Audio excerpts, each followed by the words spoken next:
తులారాశి వారికి జూలై నెల 1వ వారము, 2వ వారం, 3వ వారము, 4వ వార ఫలితాలు గ్రహించామండి. ముఖ్యంగా ఈ తులారాశి వారు రా, రి, లు, లే, లో, త, తి, తు, తే. ఈ విధంగా చిత్త 2 పాదాలు, స్వాతి 4 పాదాలు, విశాఖ 3 పాదాలు కలిగి మీరు తులారాశి. ఈ చిత్తా నక్షత్రం వాళ్ళ గురించి చెప్పుకున్నామండి. మంచి నేతాలు కలిగి ఉంటారు, అదేవిధంగా క్రమంగా అభివృద్ధి పొందుతారు. చిత్తాయ అంటే గుప్తశీల నేతో అని వీళ్ళు చిత్తా నక్షత్రం పుట్టినటువంటి వాడు అధికంగా మాట్లాడేటువంటి వారు ఉంటారు. స్వస్వభావం కలిగి ఉంటారు, సదాశయం కలిగి ఉంటారు, ఏదైనా మానవతులై ఉంటారు. ఈ విధంగా చిత్తా నక్షత్ర జాతకులు. స్వాతి నక్షత్రంలో పుట్టినటువంటి వాడు దయాదాక్షిణ్యాలు కలిగినటువంటి వాడు ఉంటారు.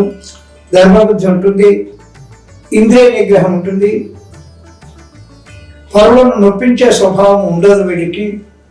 అదేవిధంగా మృదువుగా మాట్లాడేటువంటి భావన కలిగి ఉంటుంటారు. వీరు స్నేహితాన్ని ఎక్కువ కాంక్షిస్తుంటారు. వీళ్ళలో స్వాతి నక్షత్రం వాళ్ళు ఎక్కువ శాతం ఉద్యోగస్తులై ఉంటారు. అదేవిధంగా వీరికి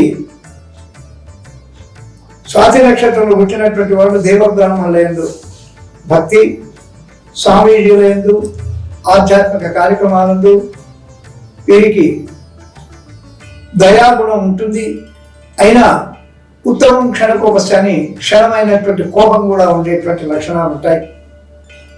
మానసిక వ్యధ మొదటి వారంలో స్థానచలనము, ట్రాన్స్ఫర్స్ కానీ అనుకోని ఆపదలు వచ్చేటువంటి అవకాశం ఉంది.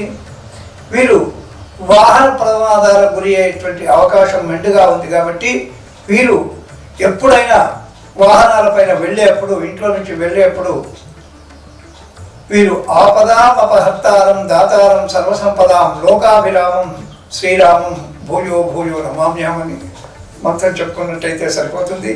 లేదా ఓం దుమ్ దుర్గాయ నమః అనేటువంటి మంత్రాన్ని జపించబోయినట్టయితే ఆ అమ్మల కన్నా అమ్మ తప్పకుండా కాపాడుతుంది. కాబట్టి వాహన విషయంలో మొదటి వారంలో ఈ తులారాశి వారు జాగ్రత్తగా ఉండడం చాలా మంచిది.